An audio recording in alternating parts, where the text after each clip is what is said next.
Hi, this is Gayle from Washington Lee, class of '88. Can you believe it? I'm so excited because I got my new Bernina here. I'm all set with this new Bernina record. 830. It's got this super cool red case. I'm so excited to try it in my home ec class. But before that, you know, some of the guys in shop showed me this time traveling DeLorean, and I totally got in it, and it sent me straight to the year 2020, where I picked up some new feet for my machine. I picked up a cup clip quilting foot, I know quilting, and a ruler work foot, and a micro stippling foot. But I think there's some good things that we can use from that. But what happened in 2020?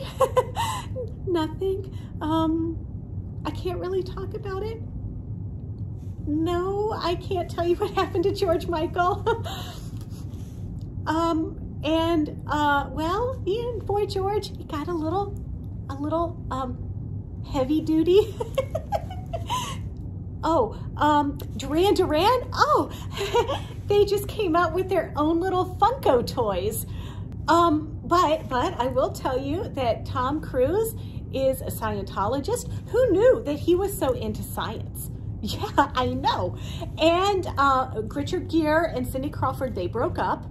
I think that, an Apple computer is now something that you can hold in your hand.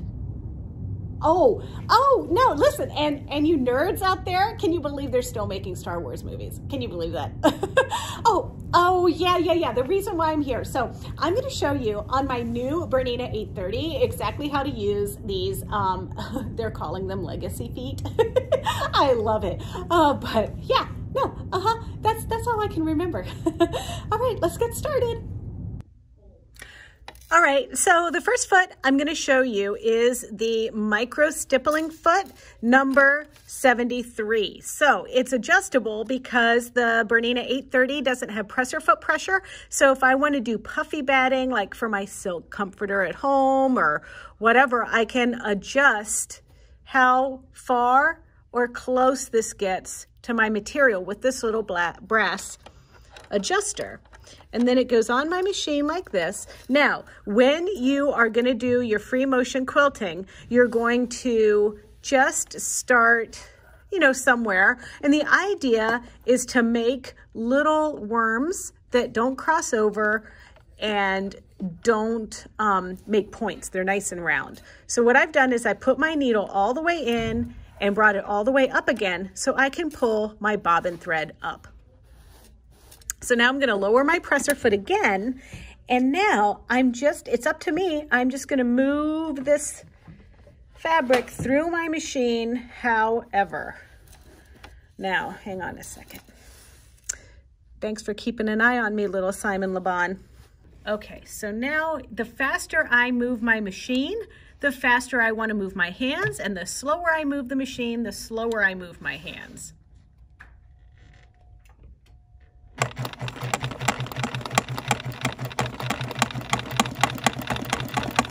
See, I'm making my little worms.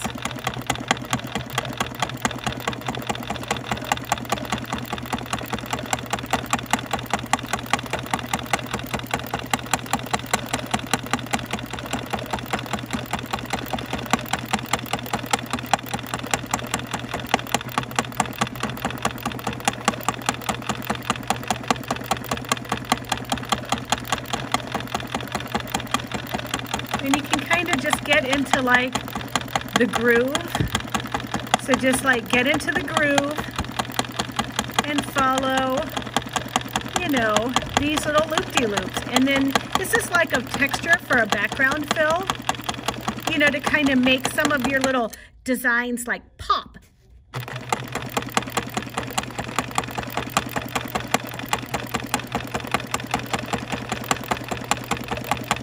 All right, so if I were going in a specific shape, I just keep going around and then just end where I started. Lift up my needle, lift up my foot, and cut my thread. And I did this with the feed dogs dropped. If you don't know how to drop your feed dogs, let me show you. So on the Bernina 830, it's pretty easy. So they're down here, and now they're up, down, up, down, up. All right, so the next foot we're using is the number 72 ruler work foot. This foot has like a 1/4 inch ridge on it. It's also adjustable, so you might want to lower it if you had thinner batting, or raise it up if you had thicker batting.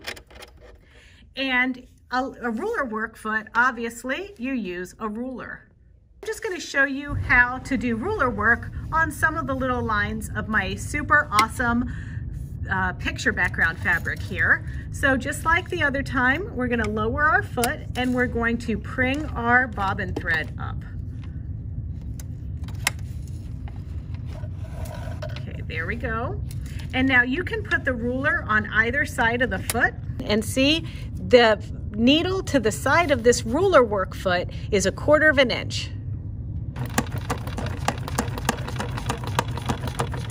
So now I'm going that way. Let's go back this way. Sometimes it's hard to see backwards, but I've got my ruler lined up. I just need to line or drag my foot right along that ruler. I can stop. Let's find another position to go in. Let's go this way.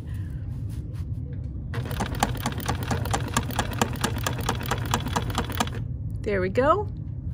And I'm just going to lower that foot or that needle. Now we go this way.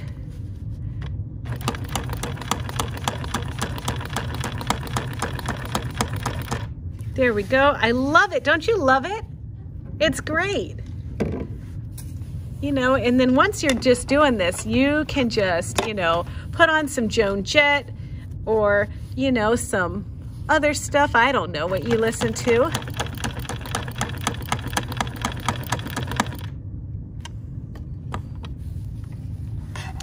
You know, quilting really keeps your reflexes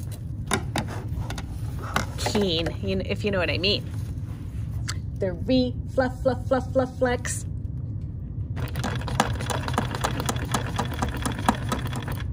And now what they do typically is just over sew an area rather than breaking your thread.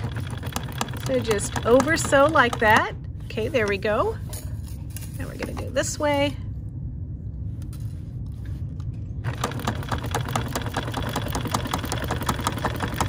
And there are other rulers too that have different shapes on them and everything, but the straight ruler is the best. And what's also nice about this, you've seen me pivot because I have just a small piece here, but if you had a big quilt, you don't need to pivot at all.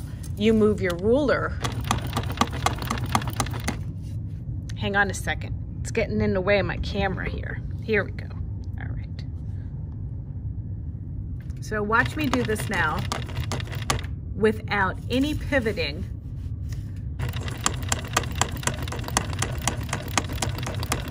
Of my material. See how I'm keeping it nice and straight?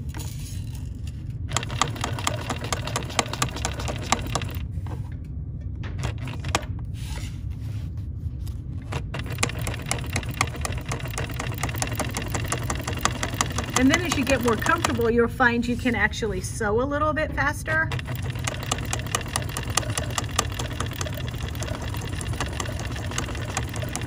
See, I haven't turned my material once. I can sew in any direction I want.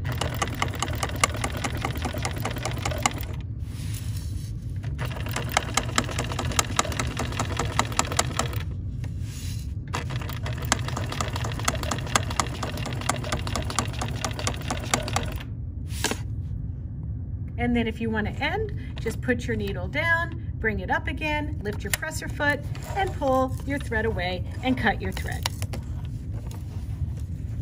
But that looks pretty good too. All right, let's have some more fun. Sometimes you have a fluffy batting and you want something that will kind of push down on it a little better, and so that's why you get this adjustable cup clip foot number 74. And I'm gonna start off with this. This time I'm gonna do a total free motion thing, but I'm gonna do a feather because, you know, I love feathers, feathery hair, all kinds of feathers. So I'm gonna start down here, lowering the presser foot, and then lifting up, getting my bobbin thread up through there. There we go. All right, so the first thing that we do when we make a feather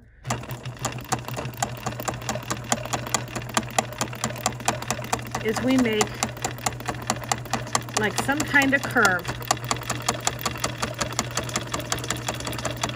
Just like that. And now I want to curve around this way. I'm just thinking about making little half a hearts. But this is really holding this fluffy batting down so I can go over it a little bit easily. Now, if it were really super thick, I could adjust this little brass ring.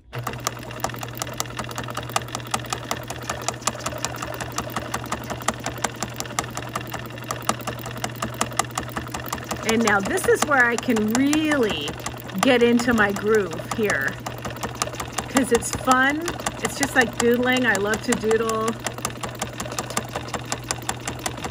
Okay. And now, once I've done that, I'm going to back up and travel again along this vine that I created. And now let's go back down the other side. Half a heart, half a heart, half a heart,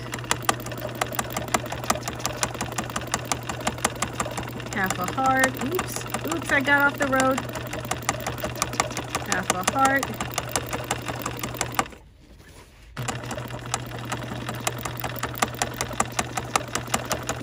Half a heart. Half a heart. Now, I don't know, this is popping a little bit, but you know, I just changed my needle in like September 1984, so I'm sure it's still good. Well, anyway, let's show you my feather.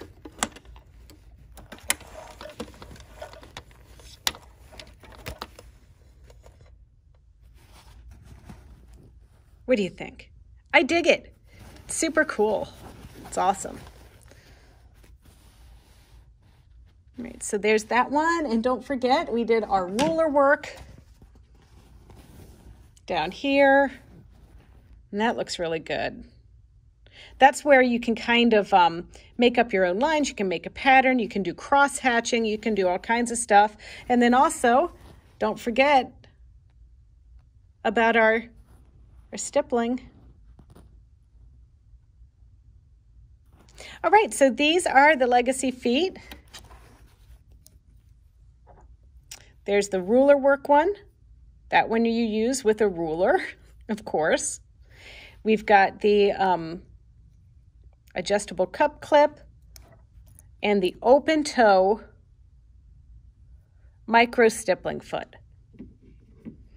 And don't forget to thank little Simon LeBon for watching over us while we quilt. Hi, this is Gayle from BERNINA of Naperville, not time-traveling Gayle's mom. God. Anyway, we hope you enjoyed this video and know that we're just having fun. And if you want to see more serious and not so serious videos in the future, don't forget to check out the BERNINA of Naperville YouTube channel. It's easy. It's youtube.com/BERNINA of Naperville. But in the meantime, dust off that old record, or maybe even a 1260 or a 1008, or even something older, and try our Legacy feet. We're fully stocked on them, so it's never too late, and you never have a BERNINA that's not able to do something awesome. So thanks a lot for watching, and see you next time.